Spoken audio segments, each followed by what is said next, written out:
Avis vascular center మన దేశంలోనే the best varicose vein hospital. Sir మీ సినిమాలో ఎప్పుడు మీరు పాటలు పాడారా?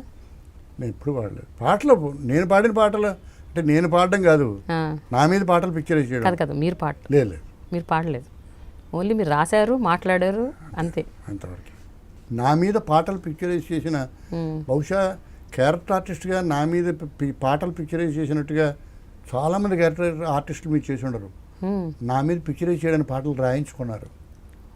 అరే అందులో బెస్ట్ ఏంటి మీకు బాగా? సంసారం చదురంగం, మనిషికో చరిత్ర, మనిషికి ఒక చరిత్ర. తర్వాత నేను ఏదో పిక్చర్ చేసి తాతినేని రామారావు పిక్చర్ చేశాను, దానిలో అమితాబ్ బచ్చన్ వేషం లాంటిది వేషం చేశాను. ఎన్ని పిక్చర్లు నా మీద పాటలు, ఎన్ని పిక్చర్లు, జయమాలతో డ్యాన్సులు, ఇంకోటితో డ్యాన్సులు, అవన్నీ ఉంచు. థీమ్ సాంగ్స్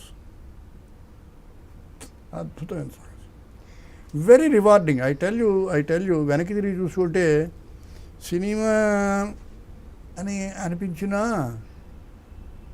ఆడియన్స్ లైక్ చేసే, మెప్పు పొందే కొన్ని మంచి వేషాలు చేస్తున్నప్పుడు, వాళ్ళని ఆకర్షించినప్పుడు ఆనందంగానే ఉంటుంది. దీనిలో ఆత్మవంచన మళ్ళీ లేదు. I enjoy. సార్ మీరు రచనలు చేస్తున్న టైంలో మీరు ఎక్కువ కలిసి ఎవరితోనైతే ఉన్నారో వాళ్ళందరూ చాలా గొప్ప గొప్ప వాళ్ళు, దాశరథి గారు కావచ్చు, లేకపోతే భువన విజయం అనేవారు, మీతో దేవులపల్లి కృష్ణశాస్త్రి గారు నేను కలిసి పనిచేసాం. చెప్పొచ్చా నాకంటే? నాకు 35 ఏళ్ళు, ఆయనకి 50, ఆయనకి 83 ఏళ్ళు, నాకు 38 ఏళ్ళు. మునిమాణిక్య నసరారు నేను కలిసి పనిచేసాం, నాయన సుబ్బారావు నేను కలిసి పనిచేసాం, స్థాన నసరారు నేను కలిసి పనిచేసాం, బంధాగనసరారు నేను కలిసి పనిచేసాం, జలసూత్రం కుండాల శాస్త్రి గారు, డాక్టర్ జీవి కృష్ణారావు గారు, కందుకూరు రాంభద్రరావు గారు, ఆమంచెల్ల గోపాలరావు గారు, బాలాంధ్ర వదినిక, ఏమి వీళ్ళు they are stalwarts of all time. They are stalwarts. Buchibabu garu, వీళ్ళందరితో కలిసి పనిచేశాను నేను. మేమందరూ కుర్రాళ్ళని దానిలో ఎవరంటే శంకరమణి సత్యంగాడు, నేను, ఉషశ్రీ, ఒరే అనుకునే ఫ్రెండ్స్ మేము. వీఆర్ ఆల్ యంగ్స్టర్స్, స్టాల్వర్డ్స్ వాళ్ళు. మీ రచనల్లో ఎవరికైనా ఇన్స్పిరేషనా సార్? ఎవరి రచనలతోనైనా మీరు ఇన్స్పైర్ అయ్యారా? అంటే వీళ్ళతో కావచ్చు, లేకపోతే ఇంత పూర్వీకులు, ఇంతకు ముందున్న వాళ్ళు కావచ్చు. బుచ్చిబాబు గారు వీళ్ళందరూ మహానుభావులు కదా, బాగా ఇన్స్పైర్ అయ్యారు వీళ్ళందరూ. We learn several things. నా అదృష్టం, నువ్వు అడగని ప్రశ్న ఒకటి చెప్తాను నేను. నా చుట్టూ నాకంటే గొప్పవాళ్ళ మధ్య పెరగడం వల్ల రెండు మంచి జరిగాయి నాకు. ఏ రోజు నాకు గర్వపడే విచ్చలవిడితనం రాలే. ఎటుపక్క చూసినా అందరూ గొప్పవాళ్ళు కనిపిస్తుండేవారు. రెండోది ఏంటంటే, నేను చేసిన పని చాలా గొప్పది, నన్ను మించిన వాడు ఎవడు లేడని అహంకారం రాలేదు. So I learned humility by virtue of the fact that I'm emits to stalwarts by their own right. పొద్దుటే లేస్తూ చివరికి మిగిలేది రచన చేసిన బుచ్చిబాబు గారి పక్కన నడుస్తూ, in what way I can be taller, great man. స్థాన నరసింహరావు గారు, బందాక వెంకటేశ్వరరావు గారు, వింజమూరి వరదరాజయ్య గారు, మంచాల జగన్నాథరావు గారు, ఈమని శంకర శాస్త్రి గారు, నల్లాన్ చక్రవర్తుల కృష్ణమాచార్య గారు, ఏమి పేర్లు ఇవన్నీ, ఏమి పేర్లు ఇవి. వాళ్ళ మధ్యలో వీ ల్యాండ్, మేమంతా కుర్రాళ్ళం. కృష్ణశాస్త్రి గారు బాయ్, అద్భుతం. మీరు రాసిన వాటిల్లో మీకు బాగా నచ్చిన నవల కానీ నాటకం కానీ ఏంటంటే? బట్ ఏదో ఒకటి రెండు బాగా మనసుకి బాగా నచ్చుంటుంది. సాయంకాలం అయిందని ఆ మధ్య రాసిన నవల ఒకటి మంచి నవల, రుణం అని ఈ మధ్య రాసిన నవల ఒకటి, పిడికిడి ఆకాశం ఆ రోజుల్లో చాలా మంచి నవల, అది వెన్నెల కాటేసింది మంచి నవల. ఎప్పుడూ నా పిల్లలు నాకు అందంగా ఉంటారు, నువ్వు చెప్తే నేను సంతోషిస్తా. ఈ నవల నాకు చాలా ఇష్టం సార్ని. So at the end of the day you become subjective when you right and enjoy writing it. When people like it, you like it more. పరిశ్రమలో మీకు బాగా క్లోజ్గా ఉన్న వ్యక్తులు ఎవరండి? మీకు బంధం, చాలా అనుబంధం ఉన్న మనుషులు ఎవరు? అలాగే డైరెక్టర్లు అవ్వచ్చు, యాక్టర్లు అవ్వచ్చు, చాలామంది ఉన్నారు. In a career spanning about, అంటే డే 1 నుంచి ఇప్పటికీ ఆ ఫ్రెండ్షిప్ కంటిన్యూ అయ్యే చాలామంది ఫ్రెండ్స్ ఉన్నారు. తాతినేని రామారావు మంచి ఫ్రెండ్, నువ్వు అనుకునే ఫ్రెండ్స్ మేము. నేను చిన్నతనంలో అతన్ని మామూలుగా చూశాను, కె రాఘవేంద్రరావు. ఇప్పటికీ నన్ను చాలా గౌరవిస్తాడు ఆయన. ఆ రోజుల్లో దుక్కిపాటి మసూరావు నేను గురువులాగా భావించేవాడిని. ఆ రోజుల్లో చాలా మహానుభావులు చాలామంది వెళ్ళిపోయారు, చాలామంది గొప్ప వాళ్ళందరూ వెళ్ళిపోయారు. But when I look back, we learn so many things from those great people.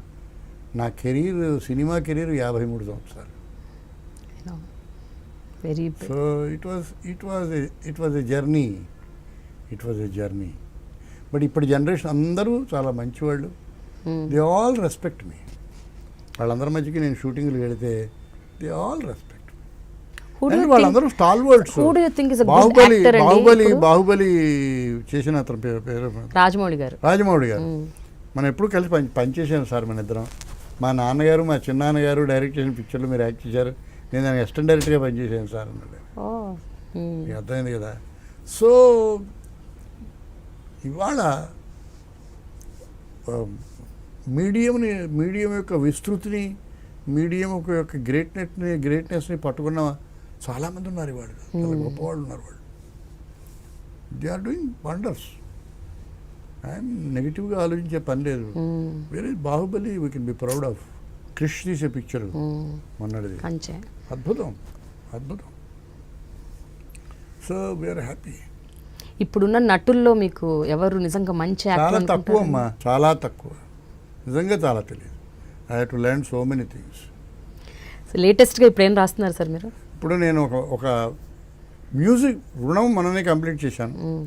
Music background మీద ఒక విచిత్రమైన నవల ఒకటి రాయాలని ప్లాన్ చేసుకున్నా. ఇంకా అవి పడాల్సిన స్థలాల్లో ఆలోచనలు పడలే. అది వచ్చినప్పుడు మనకి గ్రిప్ వచ్చినప్పుడు రాయొచ్చు. వయసు మ్యూజిక్ అంటే ఎందుకు అనిపించిందా? 20 సంవత్సరాలు నేను ఇలా విన్నా రవిశంకర్ని, ఇలా విన్నా బడేగుల మాలి ఖాన్ని, ఇలా విన్నా బిస్మిల్లా ఖాన్ని, ఇలా విన్నా ఎంఎస్ సుబ్బలక్ష్మి, ఇలా విన్నా అరైకుడు రామంజయ్ గారిని, ఇలా విన్నా శ్రీపాద పినాకపాణి గారిని.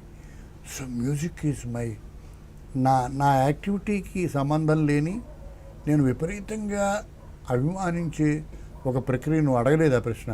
మ్యూజిక్ బాగా వింటుంటారండి? అయ్యో, మా ఆవిడ పాడుతుంది, మాకు పిచ్చి మా ఇద్దరికి. Not a day passes one we don't go to a concert in Madras. మెడ్రాస్లో ఉంటే మేము ఇద్దరం వెళ్ళిపోతాం. ఇక్కడ కూడా కాన్సర్ట్ ఎక్కడైనా ఉంటే వెళ్ళి కూర్చుంటాం. Music is my relaxation. Okay. What kind of music? Very classical music. Classical cinema పాటలు కాదు. అందువల్ల ఆ మ్యూజిక్ బ్యాక్ డ్రాప్ మీద పిక్చర్ నాకు నేదునూరి కృష్ణమూర్తి గారు వీళ్ళందరితోటి వ్యక్తిగతమైన పరిచయాలు ఉన్నాయి. సో దాని మీద రాయాలని ఒక కోరిక ఎప్పుడో ఎందుకో సడన్గా క్లిక్ అయింది. మీరెవరూ ఊహించలేని కొత్త నవల రాస్తా. మీరెవరూ ఊహించలేనిది ఆ ప్లేన్లో రాస్తేనే రాయాలి నేను. అదేలేండి, లేకపోతే అనవసరం. ఎవడేడి చేయడం మనం రాయమని. రాసినప్పుడు బాగుండాలి, నువ్వే రాయాలయ్యా అనిపించేట్టు రాయాలి, లేకపోతే రాయక్కర్లేదు. నాకు ఒకటి తెలుసుకోవాలని ఉందండి. మీకు మన దేశానికి స్వాతంత్రం వచ్చిన టైంకి మీకు 8 ఏళ్ళు నేను అనుకుంటున్నా, 8, 9 ఉంటాయి మీకు వయసు. మీకు గుర్తుందా అండి అసలు స్వాతంత్రం ఆ టైం అసలు ఏం జరిగింది? ఏమన్నా లీలగా ఏమన్నా గుర్తున్నాయా? పెద్దగా గుర్తులేదు. I think it was a glory, పెద్ద సెలబ్రేషన్. అట్లీస్ట్ నెక్స్ట్ 5-6 years ఆఫ్ ఇండియా అంటే స్వాతంత్రం వచ్చిన దేశం మొదట 5-6 ఏళ్ళు అప్పుడన్నా గుర్తున్న 14-15 ఎట్లా ఉండేది అప్పట్లో అసలు మన దేశం, మన గవర్నెన్స్, పరిపాలన? ఇవాళ తలుచుకుంటే ఎంత మహానుభావులు ఆ రోజుల్లో, ఎంత గొప్పవాళ్ళు, ఎన్నెన్ని త్యాగాలు చేసిన వాళ్ళు. ఆ పేర్లు వింటూ ఉంటేనే ఒళ్ళు పులకరించేది.